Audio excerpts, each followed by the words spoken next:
अगर अमेरिका चाहता है कि इस तरह का गन कल्चर और ना वहां पर पैदा हो और ना बढ़े, और जो हालात आज पैदा हुए हैं वैसे या उससे खराब हालात वहां पैदा ना हो, तो नकेल कसने की जरूरत तो है, एक स्ट्रिक्ट कदम उठाने की जरूरत तो है। आप तीनों बने रहिए। इसी बीच एक बड़ी खबर दर्शकों को बता दें, व्हाइट हाउस के बाहर यह फायरिंग तब हुई है जब राष्ट्रपति डोनाल्ड ट्रंप अपने बेटे की शादी छोड़कर व्हाइट हाउस में वापस पहुंचे थे। ईरान के साथ पीस डील पर इंपॉर्टेंट बातचीत चल रही थी। खुद ट्रंप ने फायरिंग के कुछ घंटों पहले सोशल मीडिया पर जानकारी भी दी थी। उन्होंने बताया था कि ईरान के साथ डील पर अच्छी बातचीत चल रही है। उन्होंने अरब के कई देशों के राष्ट्राध्यक्षों के साथ बातचीत का भी इसमें जिक्र किया था और जल्द ही कोई गुड न्यूज आ सकती है ऐसे भी संकेत दिए थे। लेकिन इन तमाम चर्चाओं और बातों के बीच इस तरह की फायरिंग हो जाना टाइमिंग पर बड़े सवाल उठाता है। इसलिए सर, जब अस्थाना जी मैंने आपसे पहला सवाल पूछा जनरल अस्थाना, तो मैं टाइमिंग को लेकर जानना चाह रही थी। गन कल्चर तो ठीक है, लेकिन जो हालात वेस्ट वर्ल्ड में बने हुए हैं, जिस तरह के घटनाक्रम पूरा अमेरिका और ईरान के बीच चल रहा है, पीस डील स्ट्राइक करने की कोशिश की जा रही है, डोनाल्ड ट्रंप अपने बेटे की शादी छोड़कर जब व्हाइट हाउस पहुंचते हैं इस इंपॉर्टेंट पीस डील को फाइनलाइज करने के लिए, उस मौके पर यह फायरिंग होना, हम इसको किस लिहाज से देखें और क्या संदेश जाता है? देखिए, इसको थोड़ा सा इंटरनल डिसग्रंटलमेंट से भी कह सकते हैं, जोड़ सकते हैं, क्योंकि जो कुछ भी डोनाल्ड ट्रंप बोल रहे हैं आजकल, वो हर रोज झूठ बोलते हैं जी इकोनॉमी बहुत अच्छा कर रही है, जबकि वहाँ पे महंगाई बहुत भयानक हो गई है, पेट्रोल का कीमत बढ़ रही है। तो डिसग्रंटलमेंट, अब ये आदमी चाहे कि इसका जो भी बैकग्राउंड हो, बट जाहिर है कि बहुत सारे नाराज लोग अमेरिका की स्ट्रीट में घूम रहे हैं और उन्हें ईरान वॉर से बहुत ज़्यादा गुस्सा है। और हर बार प्रेसिडेंट ट्रंप बोलते हैं नहीं अभी बातचीत बहुत अच्छी हो रही है। अब बातचीत बहुत अच्छी हो रही है कि ईरान ने तो अपनी कोई डिमांड चेंज नहीं की। एक दिन वो बोलते हैं नहीं मैं तो पूरी ईरान को बर्बाद कर दूंगा, दूसरे दिन बोलते हैं बातचीत बहुत अच्छी हो रही है। तो लोग भी परेशान हो चुके हैं ये बातचीतें सुन के। तो जिस किस्म से वो हर रोज नौटंकी कर रहे हैं इस बारे में, तो उससे भी मुझे लगता है कि डिसग्रंटलमेंट चल रहा है। और डिसग्रंटलमेंट की जो एक सीमा है वो भी मुझे लग रहा है कि इस समय गुस्सा है और गुस्से को हम इग्नोर नहीं कर सकते। सर, आप क्या ये कहना चाहते हैं कि जो पानी है वो सिर के ऊपर पहुंच चुका है? किया जाए ये इतना मुश्किल आसान नहीं होगा। मुझे लग रहा है साहब आप यही कहना चाह रहे हैं कि जो पानी है शायद वो कहते हैं ना कि सिर के ऊपर निकल गया है, और जो लोग असंतुष्ट हैं डोनाल्ड ट्रंप के तमाम इन कदमों से या उनके फैसलों से, शायद उसका गुस्सा भी जाहिर करें। लेकिन कहीं ना कहीं इसके कुछ और भी अलग अलग मायने हो सकते हैं, कुछ और भी इसके आयाम हो सकते हैं, उस पर ही बात करेंगे। क्योंकि एक महीने के अंदर यह दूसरी घटना है जब ट्रंप कहीं मौजूद हो और उनके आसपास फायरिंग हुई हो। 26 अप्रैल को कॉरेस्पॉन्डेंस डिनर के दौरान भी फायरिंग हुई थी और उस प्रोग्राम में ट्रंप के साथ उनकी पत्नी थी, पूरा मंत्रिमंडल मौजूद था।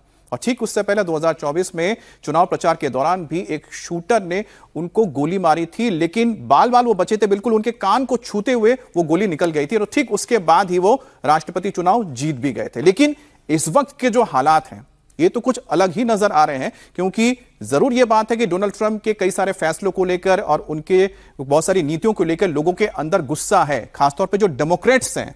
और जिस तरह से उन्होंने कर्व किया है, आप कह सकते हैं कि जो लोग बाहर से आते हैं, यानी कि जो अप्रवासी हैं, उनके खिलाफ उन्होंने बहुत बड़ा अभियान भी चलाया था, लोगों को वापस भी भेजा था, डिपोर्टेशन भी किया था। लेकिन जनरल सिवास, अगर हम इसको अंदरूनी तौर पर देखें कि कहीं ना कहीं लोगों के अंदर असंतुष्टि है, लेकिन फिर भी राष्ट्रपति है, क्या उनकी जो वहां पर खुफिया तंत्र है इतना लचीला हो सकता है? इतना लचीला हम तो सोच ही नहीं सकते। उनको तो पता ही होगा ना इंटरनली क्या चल रहा है। हाँ, हमें तो आपने ठीक बताया। और यही नहीं, जो होटल हिल्टन में हुआ उसमें तो इसमें कोई शक नहीं कि एक बहुत बड़ी सिक्योरिटी लैप्स था। मगर ये सच्चाई है कि इंटरनल डिसेंट बहुत ज्यादा चला हुआ है अमेरिका में। एक तो इस लड़ाई को देख के जो अप्रूवल रेटिंग है, अगर आप देखें डोनाल्ड ट्रंप की बहुत गिर गई है, और इसके मिड टर्म इलेक्शन भी है नवंबर में, तो उनको भी चिंता विषय है। और अगर आप देखें इनके जो पेट्रोल और डीजल के, जिसको गैस बोलते हैं अमेरिका में, उसके रेट कम से कम 40 से 50% बढ़ गए हैं। इकोनॉमी इनकी डिगमगा रही है, इन्फ्लेशन बढ़ रही है, अनएम्प्लॉयमेंट हो रही है। तो ये इलीगल माइग्रेट जो है उनके अंदर भी बहुत डिसकंटेंटमेंट है, तो ये भी हो सकता है। और मुझे लगता है कि डोनाल्ड ट्रंप जिस प्रकार से स्टेटमेंट चेंज करते हैं, कभी कुछ बोलते हैं, कभी कुछ बोलते हैं। इसके बारे में भी कोई कुछ नहीं कह सकता कि असली सिचुएशन आज की तारीख में अमेरिका में क्या है। मगर जहां बात आप कर रहे थे अमित की कहीं ना कहीं डील होने वाली है, ऐसा लग भी रहा है, क्योंकि कहीं न बैक चैनल डिप्लोमेसी से बातचीत चल रही है। तो अमेरिका इस लड़ाई को दोबारा स्टार्ट नहीं करना चाहता। उसको पता है कि अगर वो इस लड़ाई को दोबारा स्टार्ट करेगा तो बहुत नुकसान होने वाला है। इसको मालूम है ये लड़ाई दलदल है, और अब ईरान जो है पलटवार कहां करेगा, ये पूरी मिडिल ईस्ट की जितनी भी कंट्रीज, उनका एनर्जी सेक्टर, टूरिज्म, उनके डीसैलिनेशन पॉइंट और बाबा अल मंदेब को भी बंद कर देगा। और ईरान भी नहीं चाहता, क्योंकि ईरान की इकोनॉमी डिगमगा रही है, इकोनॉमिक सैंक्शन बहुत हैं वहां पर, उनके एसेट्स बड़े फ्रोजन हो रखे सर हैं। डील को लेकर हम आगे इस पर आपसे चर्चा करना ही चाह रहे हैं। आपने बोला भी है, ज्योत्सना ने भी कई बार इसको लेकर जिक्र किया है, लेकिन देखिए सर, कुल मिलाकर तो एक बात ही सामने आ रही है कि जो अमेरिका की खुफिया तंत्र है, जो राष्ट्रपति की सुरक्षा में तैनात है, वो किस कदर नाकाम है, ये लगातार हो रही घटनाएं बता रही है। जनरल भाटिया, मैं आपसे जानना चाहूंगी, खुफिया तंत्र और जो सिक्योरिटी एजेंसीज हैं उन लिहाज से ही चीजों को समझ लिया जाए।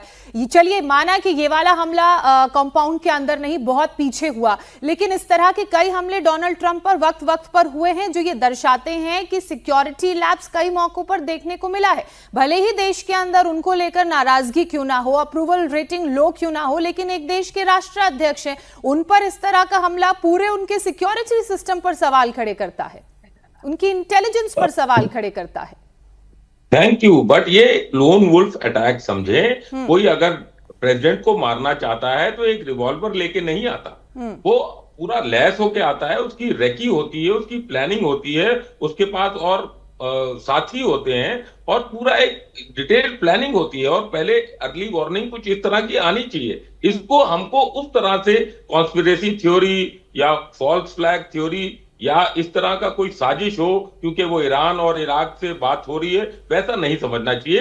ये एक disgruntled, mentally unstable, may be unemployed youth था, जो अपने आप को हेलुसिनेट करके ऐसा समझता था कि वो खुद भगवान है, और वो ट्रंप की क्योंकि पॉपुलैरिटी रेटिंग कम है, वो उस पर फायरिंग करना चाहता था, लेकिन बहुत दूर था। तो ये इस तरह का सिक्योरिटी लैप्स नहीं है। आपने देखा हिस्ट्री में कितने प्रेसिडेंट्स जो हैं उन पे इस तरह के जानलेवा हमले हुए हैं, और ये जानलेवा हमले ट्रंप साहब के ऊपर कुछ ज्यादा हुए हैं।